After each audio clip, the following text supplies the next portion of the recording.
Deus, querido Pai, Jesus, amigo e mestre, agradecidos estamos, Senhor, por mais esta oportunidade. Que possamos, Senhor, em assimilando as lições da tarde, procurarmos vivenciá-las no nosso dia a dia. Obrigada, Senhor. Graças a Deus e que assim seja. E com vocês, Celi Machado. Vamos lá. Boa tarde para todos. Nós estamos iniciando o último livro dentro do Livro dos Espíritos. Esse fala da justiça divina, da perfeição moral. Foi de onde Kardec retirou as ideias, todos os conceitos, para desenvolver o livro O Céu e o Inferno. Então, ele começa falando das penas e recompensas e tudo, e ele inicia logo com a questão da felicidade e infelicidade, dizendo que são relativas. A Ângela estava falando aqui que infelicidade a gente não busca não, né? A gente quer buscar, logicamente, a felicidade, mas é exatamente o que a gente busca.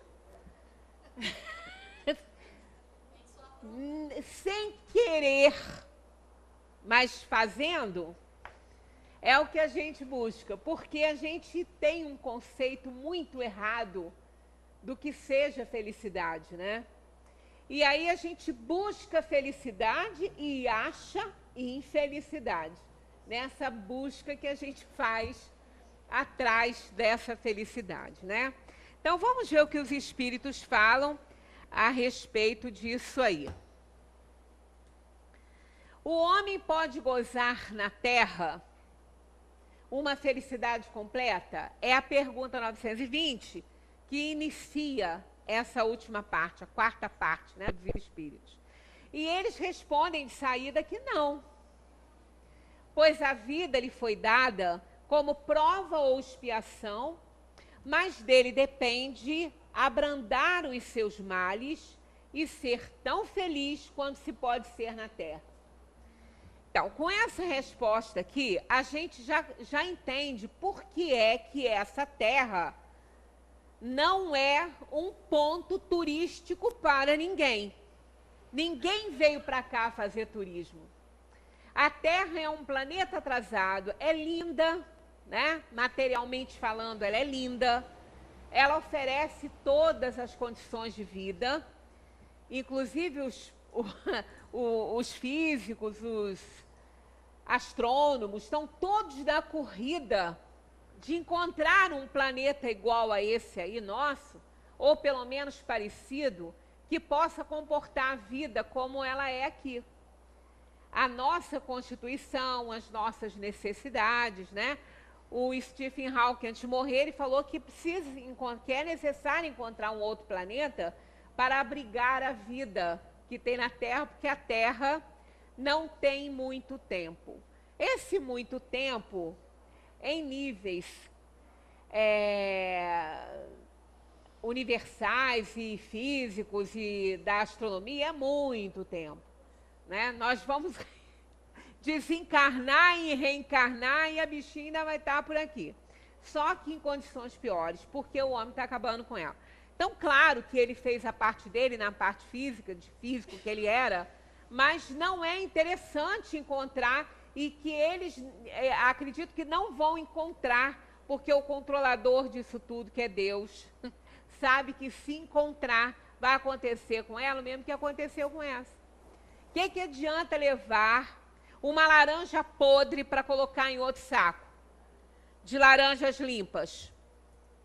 Ela vai apodrecer todas as laranjas do saco, né? Então, é melhor que se faça uma reforma íntima na humanidade, e isso só quem pode fazer somos nós mesmos, em nós, que a gente não pode melhorar ninguém, só a gente mesmo. E aí sim, a gente vai ter, quem sabe aí nesse ponto, se a Terra estiver esgotada, naturalmente vamos reencarnar em outros mundos, e isso é da vida, né? Isso é o que vai acontecer. Então não precisa achar um plano físico para levar a população da Terra para lá, para fazer o mesmo estrago lá. É ir os espíritos vão desencarnando e vão reencarnando. Sendo que nessa Terra aqui, os espíritos que estão chegando espíritos para operarem a reforma, ajudarem, auxiliarem bons espíritos, mas também uma grande leva de espíritos que estão nas suas últimas oportunidades de redenção. São espíritos ainda nocivos ao meio social, mas que estão na última oportunidade para esse planeta aqui, nessa redenção. Aí vai depender do livre-arbítrio deles. Se eles não quiserem cooperar, vão migrar para outros mundos, outros planetas de conformidade com a evolução deles, porque a Terra, ela já passou por um período muito longo aí, né, de provação e expiação, e ela está progredindo. Mas, na verdade, não é a Terra, o planeta em si, que vai progredir. Não é a constituição física do planeta que vai progredir. Não tem nada errado com a Terra. Não tem nada para progredir aqui. A Terra tem tudo. A Terra é perfeita. A Terra, o planeta Terra é perfeito. Para essa constituição física que nós temos, ele é perfeito. Ele não tem que progredir em nada, ele não tem que melhorar. O planeta não tem que melhorar. Quem tem que melhorar somos nós, que habitamos o planeta. São os espíritos que precisam melhorar, que habitam o planeta, que precisam melhorar, porque fomos nós que acabamos com ela, que estamos acabando com o equilíbrio ecológico da Terra. E hoje a gente reclama dos efeitos que estão acontecendo, né? Isso é uma devolução. O que se oferece é o que se tem de retorno, em todos os sentidos, né? Então o homem está acabando com ela, não vai acabar, e se acabar, não vai fazer grande falta no contexto universal, mas vai fazer uma grande diferença na nossa caminhada evolutiva. Porque não vamos para um planeta muito bom. Se a gente acaba mesmo com essa aqui, nós não vamos reencarnar num planeta ótimo. Vai ser igual ou pior do que esse aqui, para nos ensinar a desenvolver a moralidade, que aqui a gente não está conseguindo.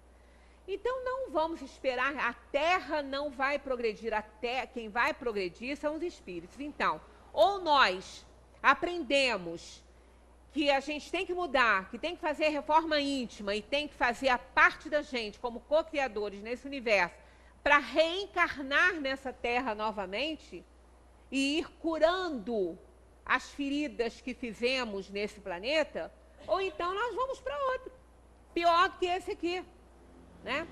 Aí lá nós vamos sofrer as consequências da nossa imoralidade, nas privações todas que vamos sofrer num planeta pior, como aconteceu com aqueles exilados de outros planetas que vieram para cá, nessas condições de desobediência à lei de Deus. Então, estavam sendo nocivos na sociedade em que estavam inseridos, não reencarnaram mais lá, vieram para cá. Não vieram, foi na época que nós recebemos aqui a sabedoria, né, do povo egípcio, maravilhoso, que não tem nem resquício daquele povo mais, que aprendeu e voltou naturalmente ou para o seu planeta de origem ou para outros, né, porque o universo não tem limite aí quanto a isso, né? Há muitas moradas na casa do Pai. Então a gente precisa entender isso, que nós temos que fazer a nossa reforma para merecer uma terra prometida por Jesus, um reino de Deus que não é aqui. Por isso que a felicidade não pode ser encontrada nessa terra ainda, porque ela é um plano de provação e expiação. Como ela não é um resort, né? Ela não é ela não foi oferecida a nós para que nós viéssemos para cá e fizéssemos turismo aqui. Nós somos espíritos em provação e expiação, fizemos escolhas e viemos para cá. E aqui nós temos o livre-arbítrio de melhorar a nossa condição ou não. Então a Terra não é um plano feliz, ela não é. Né? Ela é uma escola, uma grande escola, extremamente importante para a gente aprender, mas ela não é um plano feliz. Então, nós não vamos conseguir encontrar aqui a felicidade dos justos, porque aqui não tem justos, é uma minoria, é uma pequena porcentagem dos espíritos encarnados na Terra que são justos. Então, quem não é justo não consegue alcançar felicidade. Então, a gente não vai conseguir. Pois a vida que lhe foi dada como prova e expiação é complicada. Expiação nem se fala. A prova é melhor, porque o espírito que está apenas em prova, ele já está mais evoluído, ele está mais avançado. Ele não está espiando, ele não está sofrendo, ele não está resgatando, ele está sofrendo, não um resgate, um pagamento de dívida. Ele está provando que já está melhor, ele está provando que já aprendeu bastante, que já está mais evoluído. Então, o sofrimento desse espírito é menor, porque ele compreende a situação. Ele fez essa escolha de provas para ele provar que ele está. É como aquele aluno que vai para um vestibular, né? Ele estudou, ele se preparou, ele vai prestar prova para provar que já pode entrar para uma universidade que está apto a isso. E é assim os espíritos em provação na Terra. Eles vêm, eles vão deparar com os problemas que eles carregam ainda, e se eles saírem vitoriosos dessas provações, eles poderão reencarnar ainda na Terra com missões, ou vão para outro plano e continuarem aí a evolução. Então, a Terra é um planeta em que o sofrimento nela é muito grande ainda, porque os espíritos estão em provações e expiações. Então, não é um planeta feliz. Mas, né, os seus depende mais dele, quer dizer, do espírito encarnado, depende abrandar os seus males e ser tão feliz quanto se pode ser na Terra. Porque não é um plano de felicidade, mas não significa que temos que ser efetivamente infelizes porque estamos aqui, de jeito nenhum. O problema é que o nosso conceito de felicidade é muito primário, é muito ainda inferior. Nós colocamos realmente sempre a felicidade onde ela não está, onde ela nem pode estar. Então, é assim, nesse sentido, é que o nosso trabalho tem que ser feito para que a gente possa trabalhar para ser tão feliz quanto pode ser aqui na Terra. Porque um espírito em provação e expiação, ele não tem necessariamente que ser infeliz. Ele pode não estar dando pulos de felicidade nem de alegria, passando a dor e o sofrimento que ele está passando no mundo. Mas ele não precisa ser revoltado. E no momento que ele não se revolta diante da provação e da expiação dele, provação não revolta ninguém. O espírito em provação nunca é revoltado. Essa é a diferença. Qual é a diferença que nós podemos perceber em um espírito que está expiando e um espírito que está provando, já que a Terra reúne os dois? Aquele que está em expiação, na maioria das vezes, eu não vou dizer todas, mas uma grande parte das vezes, esse espírito se revolta contra a sua dor e seu sofrimento. Ele se acha vítima do mundo, ele acha que ele não precisa estar passando por aquilo, porque Deus deixou, porque ele fica assim, porque eu. Isso já demonstra expiação. Porque escolheu. Se não escolheu, foi compulsório o sofrimento, porque precisa de evoluir. Porque nós podemos atrasar nossa evolução, não infinitamente. A gente tem livre-arbítrio, mas ele é relativo. Chega a um ponto que não. Voltamos à parábola do filho pródigo. Ele chegou num ponto que ele não pôde mais continuar errando. Ele teve que retornar à casa do pai. Porque acabou tudo para ele. Acabou tudo. Acabou a parte material, moral, espiritual, acabou tudo. Ele estava sem nada. Então, ele teve que voltar, porque ele não conseguia mais viver assim. Então, isso acontece com a alma. Então, quase sempre, eu não digo sempre, porque muitos espíritos que estão em expiação têm consciência disso e aceitam, mas outros não. Então, há uma grande parte da população de espíritos encarnados que está aí reclamando, está em expiação, porque quem está em provação não reclama. Porque a provação, o espírito que veio para cá provar, ele não está resgatando erro, ele não está pagando dívida, ele está só adquirindo oportunidade ali de provar que ele já aprendeu. E quase sempre ele sai vitorioso. Na maioria das vezes, ele sai vitorioso dessa experiência. Ele já é um espírito que está em condições de provar, não mais de expiar. Então, ele já subiu um degrau. Então, quando a gente vê uma pessoa em provação, assim, né? A gente fala assim, nossa, mas que provação. Se aquela pessoa estiver revoltada e estiver com raiva, se achando vítima do mundo e reclamando de tudo, ela não está em provação, não. Ela está em expiação. Ela não está provando, ela está expiando. Claro que toda expiação é uma provação, mas nem toda provação é uma expiação por conta disso. Então, isso é uma coisa clara, né? Então, a Terra é uma grande escola que oferece condições à pessoa. Então, mesmo aqueles que estejam em provação e expiação, não precisam ser infelizes para isso, né? Mas, infelizmente, nós não pensamos assim. Nós achamos que felicidade é aquela pessoa que não tem doença nenhuma, que tem muito dinheiro, que mora muito bem, que tem tudo que deseja. Isso não é felicidade. Isso não é felicidade. Pelo contrário, isso pode trazer muita infelicidade. Né? A gente sempre fala, eu lembro sempre de Zé Manel, quando começa o Natal, que está lá muito dinheiro no bolso de saúde para dar e vender. Isso é um perigo. Isso é um perigo com a nossa evolução. Eu não quero isso para mim, porque eu não me conheço bastante. Eu penso que não vou fazer bobagem, eu penso, mas será que não vou? Né? Quantos, né, dos espíritos encarnados na Terra que estão se perdendo aí, e isso está sendo fácil de ver e observar aqui no nosso país? Quantos, de repente, não entraram para se perder, mas a oferta é muito grande, né? E se não temos uma evolução ainda boa, a gente cai, a gente se perde.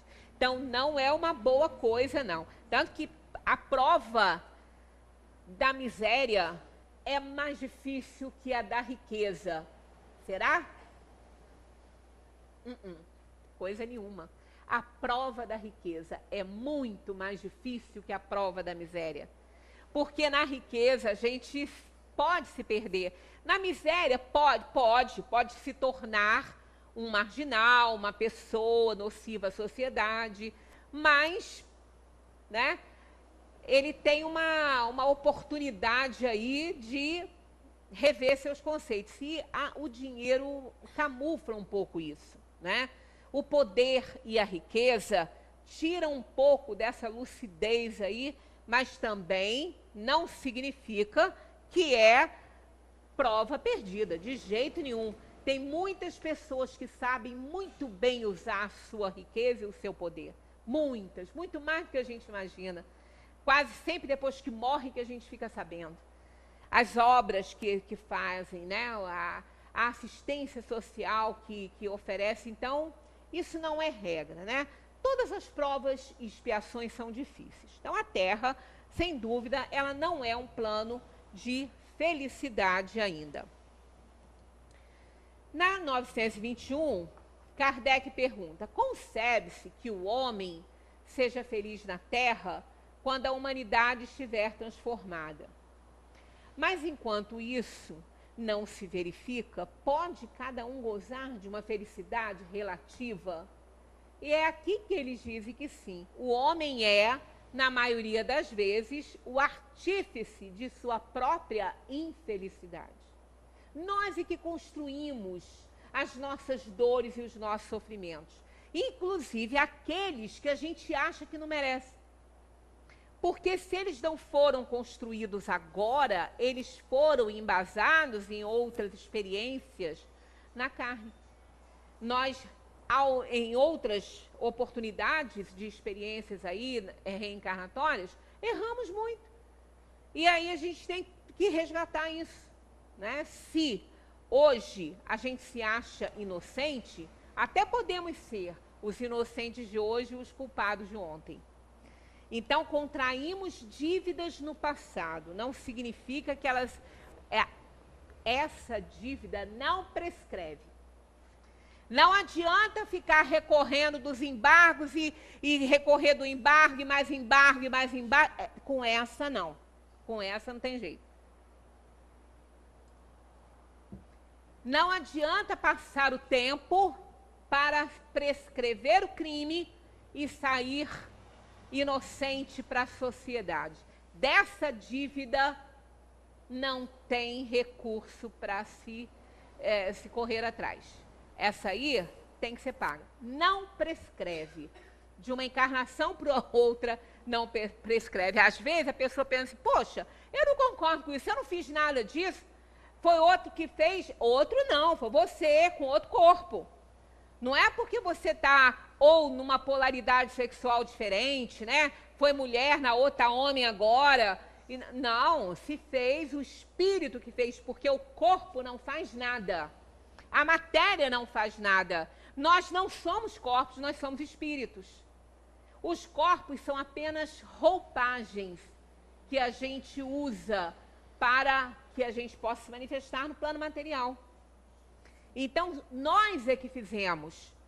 Se fomos homens, se fomos mulheres, se fomos poderosos ou miseráveis, não importa. O que fizemos, fizemos. E vai ter que ser resgatado. Isso vai ter que ser pago. Né? Então, o crime para o espírito nunca vai prescrever. Então, a gente fica imaginando. A Kardec perguntou, concebe-se então que a Terra só vai ser feliz quando, né, aqui só tiverem espíritos transformados. Então, o homem é, na maioria das vezes, o artífice de sua própria infelicidade. Praticando a lei de Deus, ele pode poupar-se a muitos males e gozar de uma felicidade tão grande quanto comporta a sua existência num plano grosseiro. Então, se ele estiver dentro do trilho da obediência à lei, ele não tem que temer. O que ele estiver passando é porque ele precisa resgatar. Então, ele sabe que é um resgate. A gente sempre dá aquele exemplo daquele espírito encarnado que tem uma dívida grande para pagar. E ele não tem como pagar. Ele não tem dinheiro para pagar. Ele precisa ganhar esse dinheiro. Ele precisa fazer esse dinheiro. Então, ele pega um outro trabalho, um serãozinho mais tarde. E ele vai ficar cansado, ele vai ficar doente, porque ele vai se privar de um bom alimento, de uma noite bem dormida. Né? Ele vai se privar durante o tempo que ele estiver trabalhando dessa maneira, ele vai se privar dessas coisas, ele não vai ter isso, ele vai sofrer. Ele vai ficar doente, ele vai ficar com um monte de problema, mas ele não vai se revoltar. Ele vai feliz para esse trabalho. Ele nem vai sentir fome nem sono, porque ele está ganhando dinheiro para pagar a dívida que ele precisa. Ele dá graças a Deus, ele não vai triste, coisíssima nenhuma. Para ele, aquilo ali é uma felicidade. Porque ele está ganhando dinheiro para ele pagar a dívida dele. Então, é essa a situação que a gente deveria ter aqui no mundo, de pagar nossas provações, o sofrimento e outras privações, outras coisas que a gente possa passar aqui, foi uma escolha nossa. E se não foi uma escolha porque a gente não tinha condições de escolher, o que é pouco provável, que na nosso nível de evolução a gente já pode escolher, foi para resgatar. Foi para a gente evoluir, para a gente melhorar, para a gente crescer. E saldar a nossa dívida. E aí, subindo aí na escala dos espíritos. Então não há por que ser infeliz, porque está resgatando com uma doença, ou com a privação de alguma coisa, com muitas dificuldades. Não precisa ser infeliz. É só ter uma ideia o seguinte, mas isso são os espíritas, né? Porque outros de outras religiões não entendem dessa forma. Mas a religião que abraçam deve ter uma explicação para eles.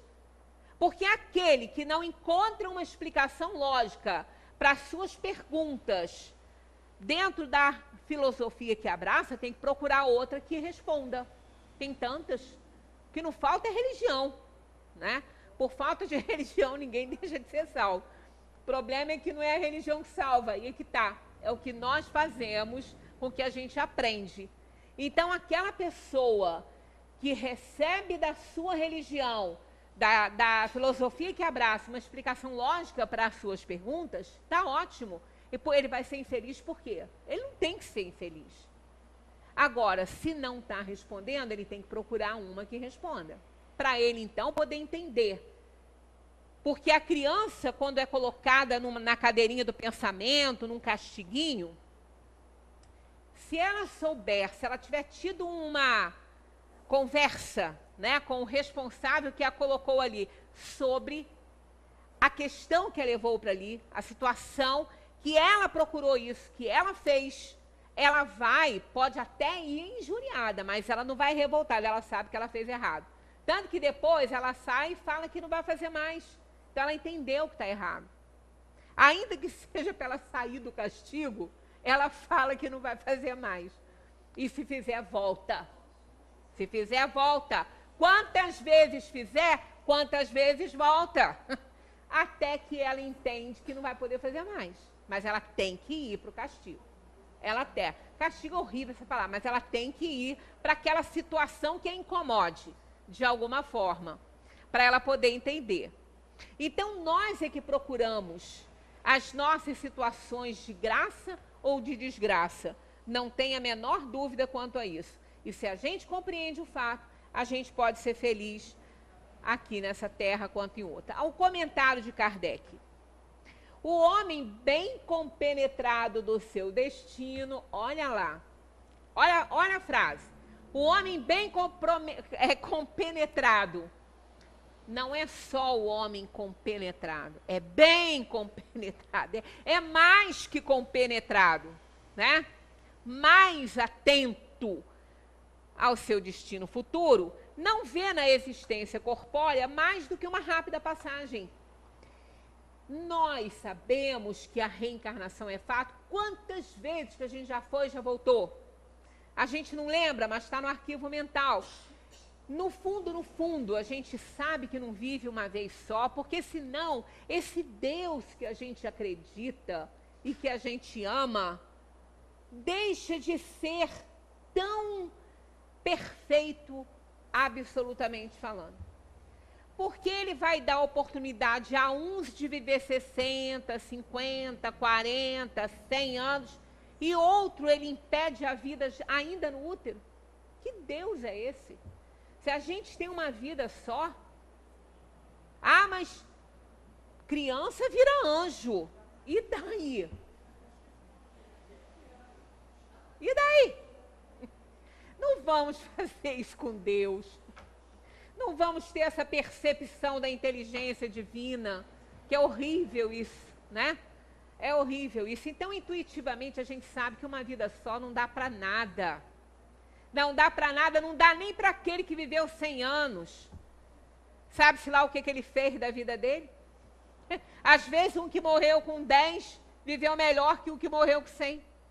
Então, isso é bobagem. Tempo é coisa de terra, é coisa do plano material. Na eternidade não tem tempo. A eternidade é incomensurável, atemporal. Não se pode medir nada lá. Né? Então, não existe tempo lá. Existe sim o tempo que nós levamos para fazer aí um tour pelos planos materiais no tempo do planeta. O nosso, um ano, tem 365 dias e 6 horas, porque a cada 4 anos tem mais um, né? Que é o bissexto. Então é isso, é terra, não é universo. Por isso é que a gente tem que valorizar o tempo que a gente está aqui e procurar fazer direitinho. Então, nós temos que estar muito bem compenetrado do nosso destino futuro, né? Não vê então, o homem que está assim, ele não vê na existência corpórea mais do que uma rápida passagem por esse mundo.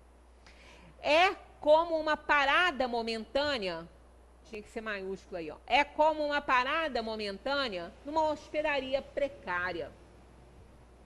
É tão inteligente essa comparação que Kardec faz, ó. Ele se consola facilmente de alguns aborrecimentos passageiros, numa viagem que deve conduzi-la a uma situação tanto melhor quanto mais atenciosamente tenha feito os seus preparativos para ela.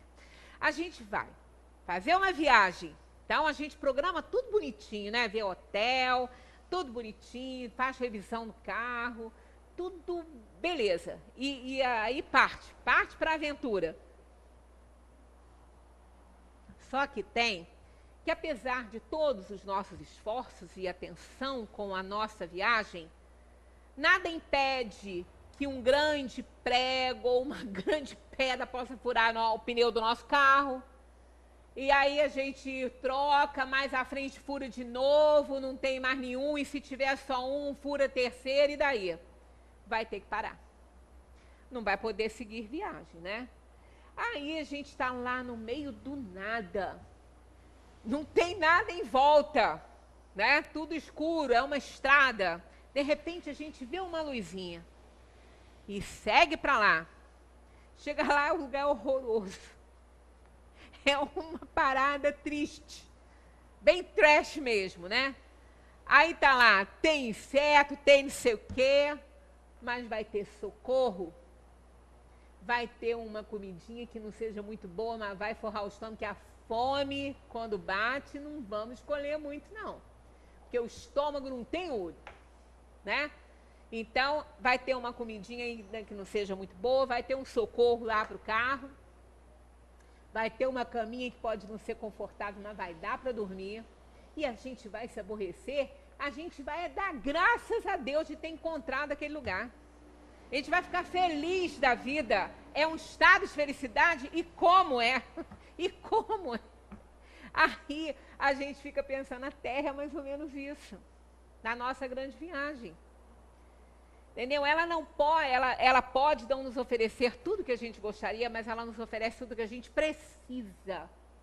A Terra nos oferece o que a gente precisa aqui nesse momento. Então, eu achei isso ótimo. É uma rápida passagem que nós vamos fazer por aquele lugar desconfortável, que nem é tão higiênico assim, mas que foi ótimo.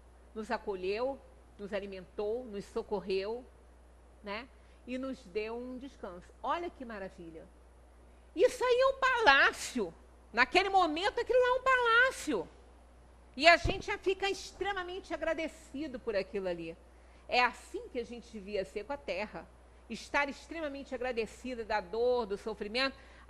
Eu não estou falando isso por mim, não, porque eu também fico muito chateado quando as coisas não andam do jeito que eu quero.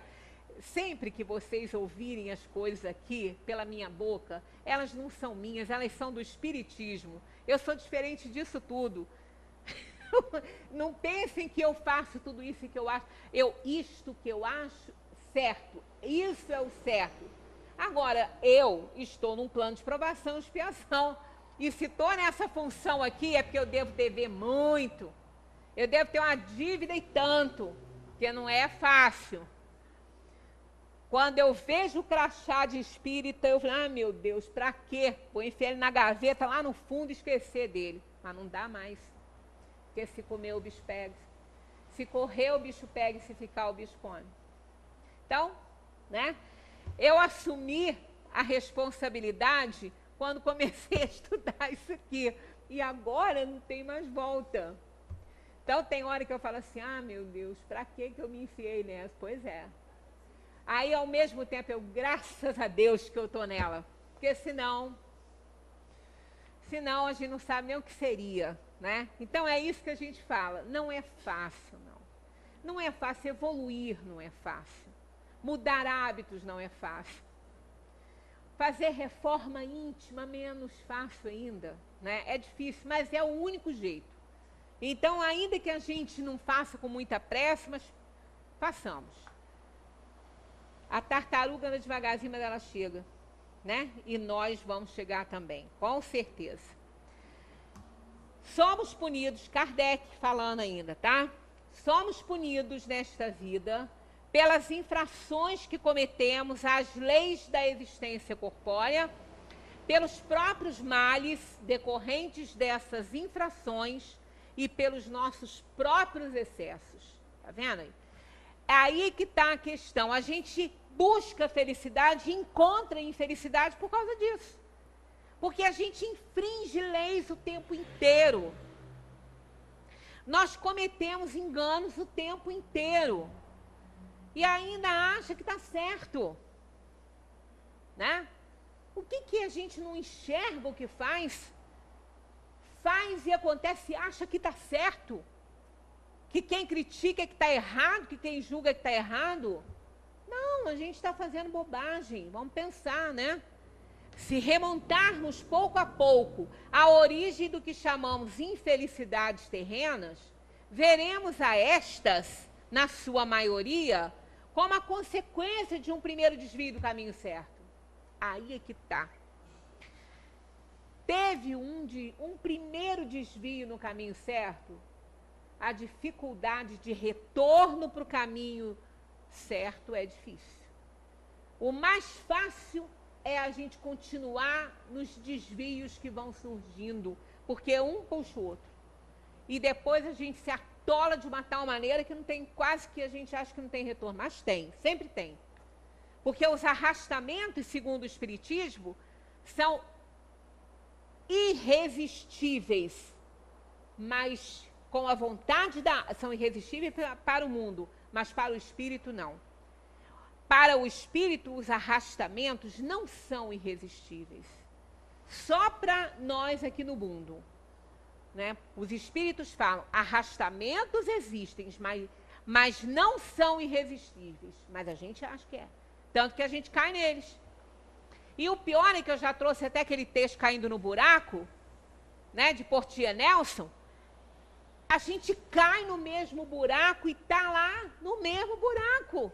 Todo dia caindo no mesmo buraco. E acha que a culpa não é nossa, que não fizemos nada, que somos inocentes. O buraco é que estava lá. A gente não precisava se desviar dele. Ele que está na minha frente. O buraco é que está na minha frente. Igual aquele que bate no poste, ele fala que o poste é que estava na frente dele. Foi ele que bateu no poste. O poste que andou, né? E foi lá para o meio da rua para ele bater no poste. Enquanto a gente achar que a gente é inocente, nada de felicidade. De jeito nenhum. Em virtude desse desvio inicial, entramos num mau caminho. E de consequência em consequência, caímos afinal na desgraça. Aí vai culpar quem? Deus? Não tem culpar Deus. Deus tem culpa das nossas desgraças, dos nossos sofrimentos, das nossas dores. Deus não tem culpa disso. Nós somos os grandes responsáveis. Por quê? Nós não praticamos obediência. Essa é a chave. Obediência. Obediência. Reparem, analisem, façam uma análise de todas as dores e sofrimentos e vejam se não tinha ali alguma desobediência a uma regra. O mais próximo, né, de nós é aquilo que a gente acha que é nosso, mas não é porque a gente não leva. Corpo. Desobedece às leis do corpo para ver só o que dá. Ou vamos ter vida de rei, né? Do trono para a cama, da cama para o trono, durante uma noite, um dia ou uma semana. Ou nós vamos ter consequências muito piores, que vai nos levar à morte do corpo, antecipadamente. Sem estar na nossa hora. Ah, mas a gente morre antes da hora. Desse jeito morre. Não morre pela mão do outro, mas desse jeito morre. É o livre-arbítrio, né? Desse jeito a gente vai assim. Então, se a gente desobedece à organização física, se a gente dá a ela excessos que não podem ser oferecidos, ou o contrário, né? Se nós não tivermos um equilíbrio, um meio nessa questão física, nós vamos sofrer as consequências imediatamente. E às vezes a gente não percebe, ela vem, mas a gente não percebe, quando vê está morrendo. Está com uma doença mais séria. Então, se desobedecermos às leis do nosso corpo, nós vamos sofrer de doenças que não eram para acontecer, não eram para existir. E não são só as coisas físicas, não, de ordem material, não. o próprio comportamento, o próprio temperamento da gente. Nós, muitas vezes, poderemos causar em nós mesmos um AVC, um infarto, pela nossa intransigência, pela nossa irritabilidade, pela nossa incompreensão, pela raiva, pelo ódio que a gente pode carregar. Dá nisso. Pode acontecer. Tanto que eu tenho uma pessoa conhecida que, quando precisa de dar, às vezes, uma notícia assim, meio desagradável, uma coisa que contraria, tem medo. Tem medo. Procura ver se tem remédio na casa, porque a pessoa quase morre, quase infarta. Ela quase tem um AVC. Então, ela se cerca primeiro, ela bota remédio, ela pede para alguém estar junto. Tem medo, porque a pessoa não teve um troço ainda, não sei nem porquê, porque Deus está protegendo. Então, a gente tem que ver que nós somos muito inferiores ainda. A gente faz muita bobagem, a gente desobedece. Na história, tem vários exemplos disso aí, né? A criança tem lá a historinha do Chapeuzinho Vermelho, que ela aprende, né? Porque o Chapeuzinho desobedeceu a mãe, e aí foi pela rua que não era para ir, encontrou o lobo mau e teve problemas sérios, né? O fim dessa história tem fins trágicos, horrorosos, que eu fico imaginando o que vai se passar na cabeça da criança naquela hora que chega o caçador e abre a barriga do lobo para tirar a vovozinha lá de dentro. Outros, a vovozinha está presa num quarto e ele vai soltar. É melhor, é menos traumático. Eu só fico imaginando a criança, né? Imaginando a vovozinha saindo lá de dentro da barriga do lobo, viva, né? É uma coisa horrorosa, é um trauma. Da mesma maneira que é trauma, né? A mãe está grávida, está esperando um bebezinho, aí fala para a criança, para o irmãozinho assim: olha, a mamãe está com o seu irmãozinho aqui na barriguinha dela. Eu fico imaginando o que a criança vai pensar naquela hora. Meu Deus, ela engoliu meu irmão. Não é? Ela engoliu meu irmãozinho, né? A gente não tem uma coisa muito diferente para falar, não, mas que é engraçado isso aí, é. Está dentro da barriga, ela comeu a criança, né? É difícil, é complicado. Mas, tirando a história do Chapeuzinho Vermelho, que desobedeceu e deu erro, né, para ela, nós temos no Velho Testamento a história de Ló, né? Que exemplifica muito bem isso, que deve ter sido copiada lá, né, dos gregos antigos, da Grécia, da mitologia grega, com Orfeu e Eurídice. Uma paixão transcendental, né? Ló morava com Abraão em Canaã, e aí Abraão falou com ele que eles tinham que se separar, porque ali não tinha mais condições para todos os animais. Aí eles começaram a procurar. Ló olhou para um lado e viu uma terra linda, com água, com verde, que seria muito bom para os seus animais, e lá ele foi, né, num distrito de Jordão, e aí ele acabou se estabelecendo em Sodoma. E ali ele ficou morando. Mas o povo era muito mau, o povo de Sodoma era horrível. E Deus também achava isso, que era muito ruim. Aquele povo não podia continuar vivendo, não. Olha que história triste, mas tá lá. Eu só estou contando, não estou falando que eu sou a favor, não, só estou contando. Pois é, aí Deus falou para Ló que ia salvar a vida dele, que ele era um homem muito bom e paciente, muito bom, e ele não merecia morar em Sodoma, e que ele ia destruir Gomorra e Sodoma. Então ele mandou um anjo falar para Ló tirar a família dele. Então saiu Ló, a mulher e a filha. Para sair, eles estavam demorando muito, o anjo puxou eles pela mão, a história contada lá. E aí o anjo recomendou que não era para eles olharem para trás, que eram só para eles saírem, mas nunca olhar para trás.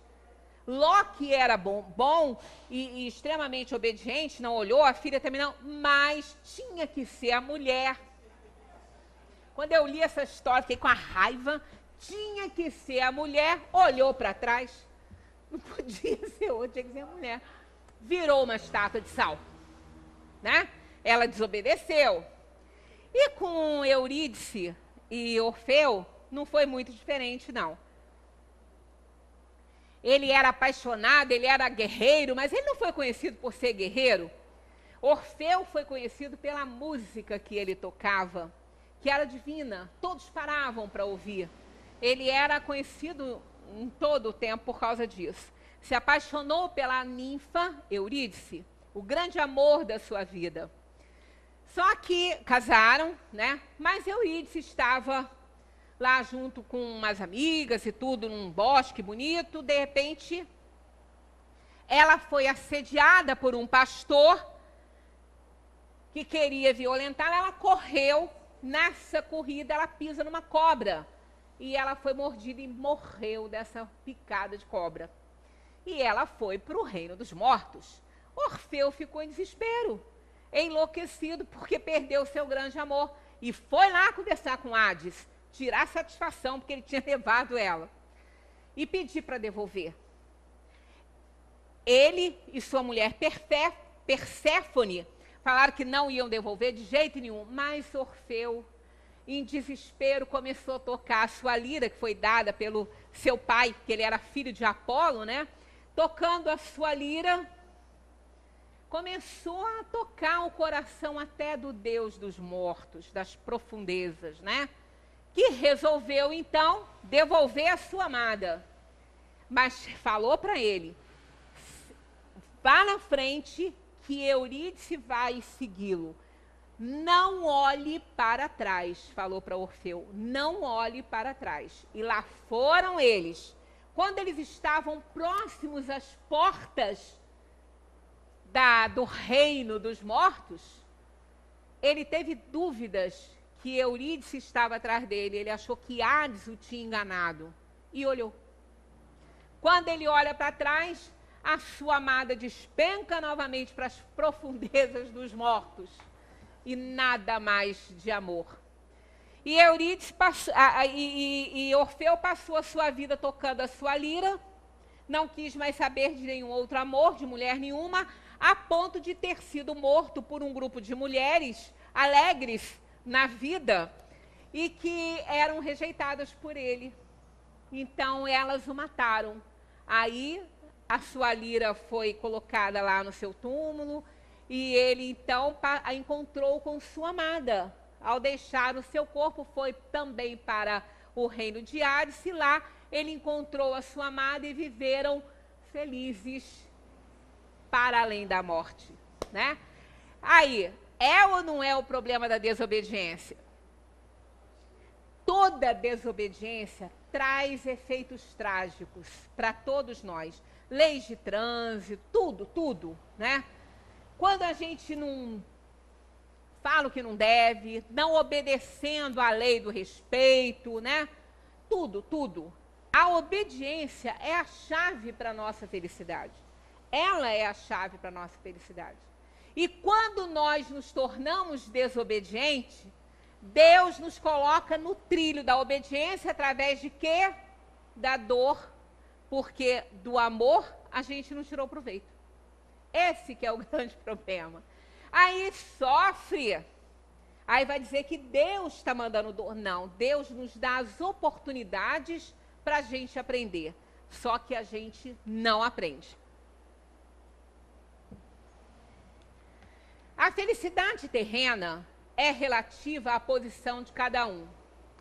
O que é suficiente para a felicidade de um faz a desgraça do outro.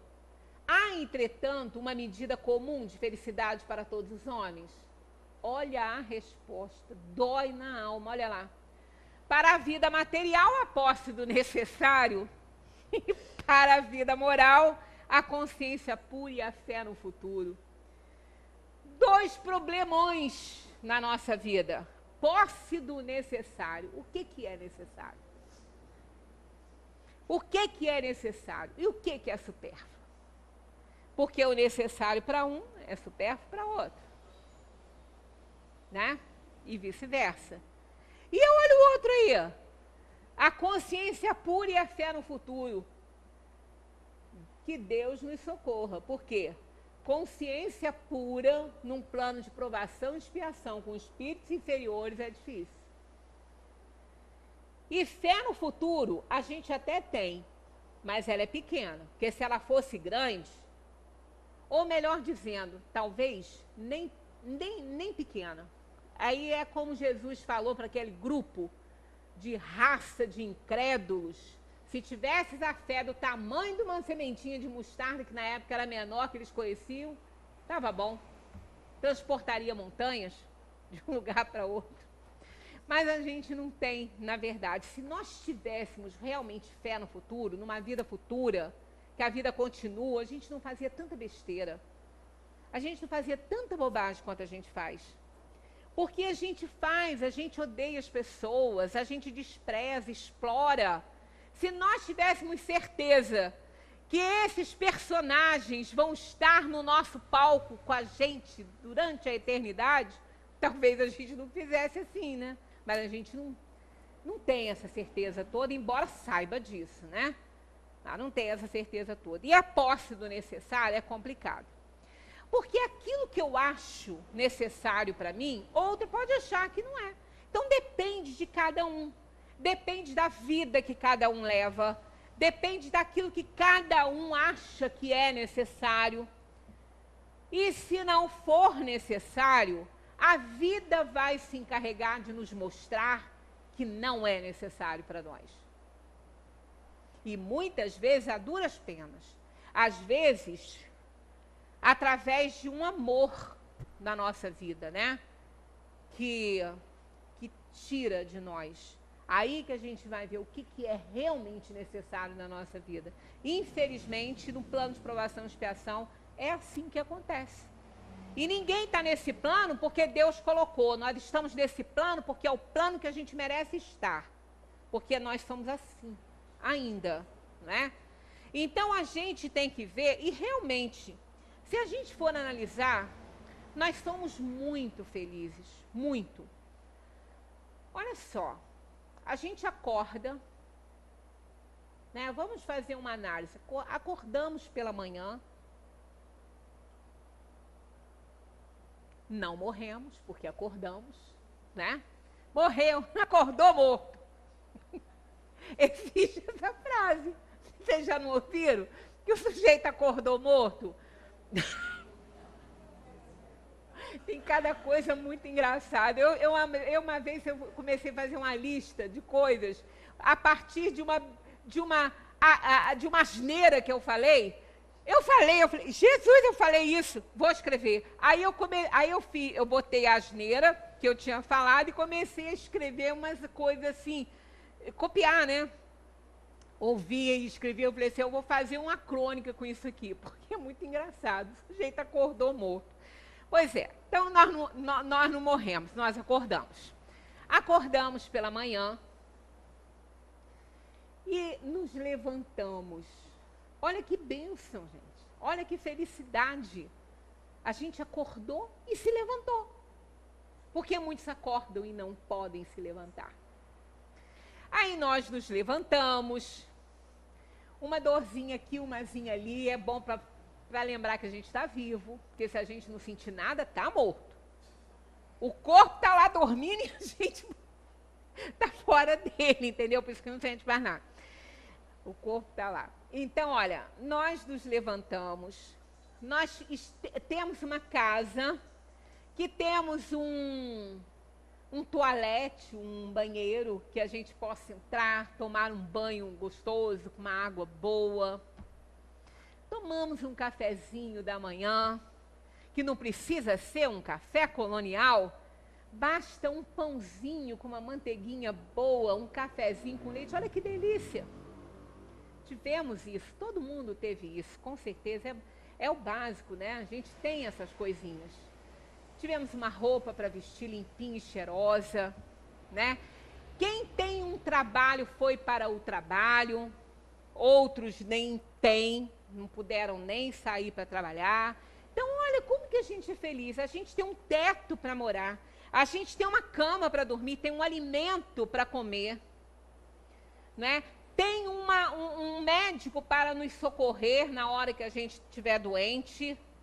Temos um carro para nos transportar, ou se não tem isso, nós temos as pernas para andar.